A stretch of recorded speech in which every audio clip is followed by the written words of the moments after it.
Assalamualaikum warahmatullahi wabarakatuh.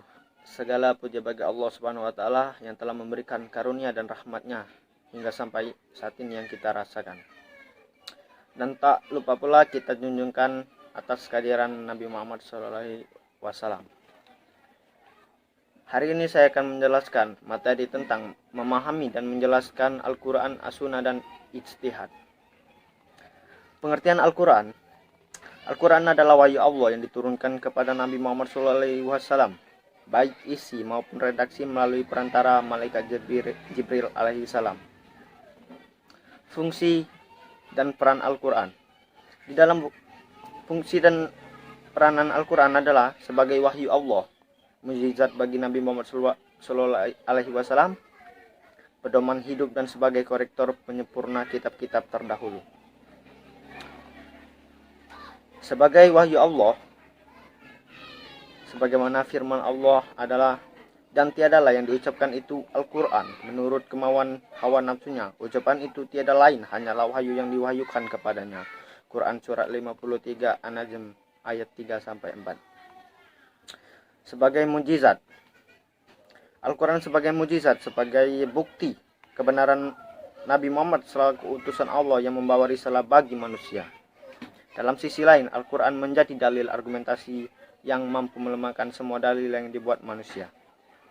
Sebagaimana firman Allah, dan jika kamu tetap dalam keraguan tentang Al-Quran yang telah kami wahyukan kepada hamba kami, Muhammad, buatlah satu surat saja yang semisal Al-Quran itu adalah ajaklah penolong-penolong selain Allah jika kamu orang-orang yang benar. Quran surat 2 Al-Baqarah ayat 23. Sebagai pedoman hidup, Al-Quran adalah sumber petunjuk. Dalamnya tertuang aturan dan hukum yang menjadi pedoman hidup dan kehidupan manusia untuk mencapai kedamaian dan kebahagiaan di dunia dan akhirat. Sebagaimana firman Allah, kitab Al-Quran ini tidak ada keraguan padanya, petunjuk bagi mereka yang bertakwa. Quran surat Al-Baqarah ayat 2. Sebagai korektor dan penyempurnaan kitab-kitab terdahulu, Al-Quran tidak bertentangan dengan kitab-kitab sebelumnya, tetapi ia merupakan penyempurna dari kitab-kitab sebelumnya. Hal ini sesuai dengan firman Allah. Dan kami telah turunkan padamu Al-Quran dengan membawa kebenaran membenarkan apa yang sebelumnya, yaitu kitab-kitab atau batu ujian terhadap kitab yang lain, maka putuskanlah perkara mereka dengan apa yang telah Allah turunkan itu. Nama-nama Al-Quran. 1. Alkitab. Disebutkan dalam firman Allah, kitab Al-Quran tidak ada keraguan padanya, petunjuk bagi mereka yang bertakwa. Quran surat 2 Al-Baqarah ayat 2. Yang kedua, Al-Furqan. Disebutkan dalam firman Allah, Maha Suci yang telah menurunkan Al-Furqan atau Al-Quran kepada hambanya agar dia menjadi pemberi peringatan kepada seluruh alam. Quran surat 25 Al-Furqan ayat 1.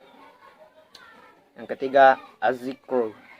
Disebutkan dalam firman Allah, sesungguhnya kamilah yang menurunkan Al-Quran dan sesungguhnya kami benar-benar memeliharanya. Quran surat Al-Hijr ayat 9. Yang keempat, Al-Mau'izah. Disebutkan di dalam firman Allah, hai manusia, sesungguhnya telah datang kepadamu pelajaran dari Tuhan dan penyembuh bagi penyakit-penyakit yang berada dalam dadah dan petunjuk serta rahmat bagi orang-orang yang beriman.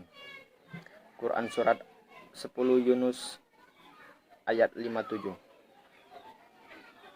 Yang kelima, Al-Huda. Disebutkan dalam firman Allah, dan sesungguhnya kami tak kala mendengar petunjuk Al-Quran, kami beriman kepadanya.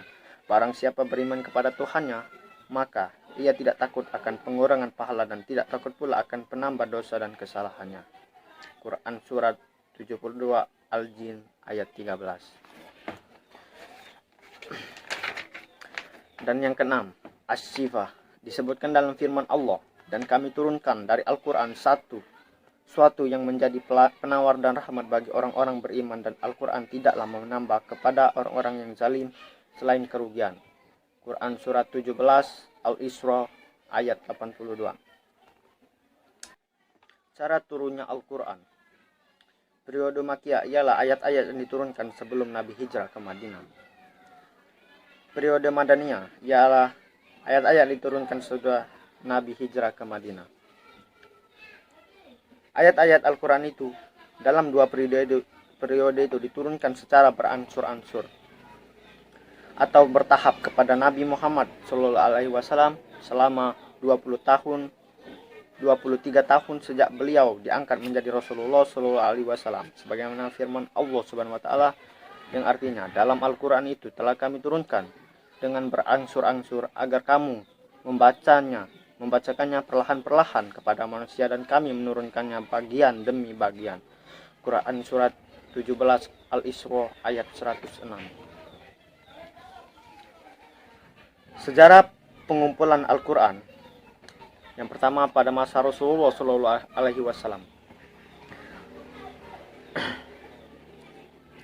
Cara pengumpulan Al-Quran pada masa Rasulullah SAW yaitu dengan dihafal oleh para sahabat dan ditulis di berbagai sarana yang masih sederhana seperti daun pelepah kurma, kulit kambing, dan sebagainya. Pada masa Abu Bakar As-Siddiq, setelah Rasulullah SAW wafat, sebagian dari umat Islam tidak mau lagi membayar zakat, sehingga Abu Bakar sebagai khalifah mengeluarkan ultimatum membayar zakat atau perang. Pada masa Utsman bin Affan, pembukuan Al-Quran surat demi surat disusun sesuai dengan ketentuan Nabi Muhammad SAW dan menggunakan sistem penulisan yang dapat menampung seluruh qiraat yang benar. As-Sunnah, pengertian As-Sunnah. Di dalam buku Ulumul Hadis karangan Nawir Yuslam, menurut beberapa pengertian sunnah sebagai berikut: jalan yang lurus dan berkesinambungan, yang baik atau yang buruk. 1. Menurut ulama musaddisin, yang artinya sunnah adalah setiap apa yang ditinggalkannya atau diterima dari Rasulullah SAW berupa perkataan, perbuatan, takrir, sifat, akhlak, dan kehidupan baik sebelum beliau diangkat menjadi Rasul, seperti tahanus di Gua Hiro atau sesudah kerasulan beliau. Menurut ulama usul fiqh, sunnah adalah seluruh yang datang dari Rasul Sallallahu Alaihi Wasallam selain Al-Quran Al-Karim, baik berupa perkataan, perbuatan, atau takrir yang dapat dijadikan sebagai dalil untuk menetapkan hukuman syar'i. Menurut ulama fuqaha, sunnah yaitu setiap datang dari Rasulullah SAW yang bukan fardu atau tidak pula wajib.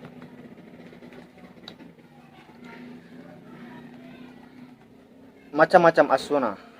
Yang pertama, qauli, yaitu sunnah berupa perkataan Nabi Muhammad SAW. Yang kedua, fi'li, yaitu seluruh perbuatan yang dilaksanakan oleh Nabi Muhammad SAW. Misalnya, dan sholatlah kamu sebagaimana kamu melihat aku sholat. Hadis Bukhari. Takriri, yaitu perkataan atau perbuatan sahabat yang diakui atau disetujui oleh Nabi Muhammad SAW. Hukumnya sama dengan perkataan atau perbuatan Nabi sendiri. Misalnya, bahwasanya tak kala Rasulullah SAW hendak mengutus Muaz ibnu Jabal ke Yaman, beliau bertanya kepada Muaz, bagaimana engkau memutuskan perkara jika diajukan kepadamu?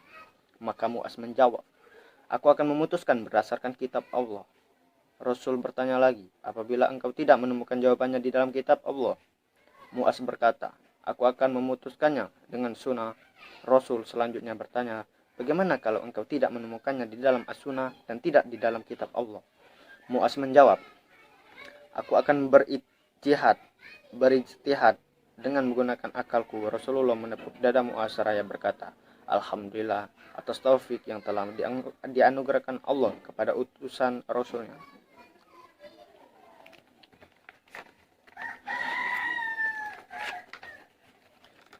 Pengertian ijtihad. Kata ijtihad berasal dari kata jahada, berarti berusaha sungguh-sungguh. Sedangkan menurut Mukti Ali, ijtihad adalah berusaha sekeras-kerasnya untuk membentuk penilaian yang bebas tentang suatu masalah hukum berdasarkan isyarat-isyarat Al-Quran dalam As-Sunnah. Ijtihad disebut juga sebagai upaya mencurahkan segenap kemampuan untuk merumuskan hukuman sora dengan cara istinbat dari Al-Quran dan As-Sunnah. Secara garis besar, ajaran Islam telah diatur dalam Al-Quran dan As-Sunnah, tetapi masih ada alat-alat yang bersifat global atau belum detail penjabarannya. Oleh sebab itu, perlu adanya ijtihad para ulama untuk menentukan kepastian hukum tentang suatu masalah, merujuk kepada dalil umum Al-Quran dan As-Sunnah.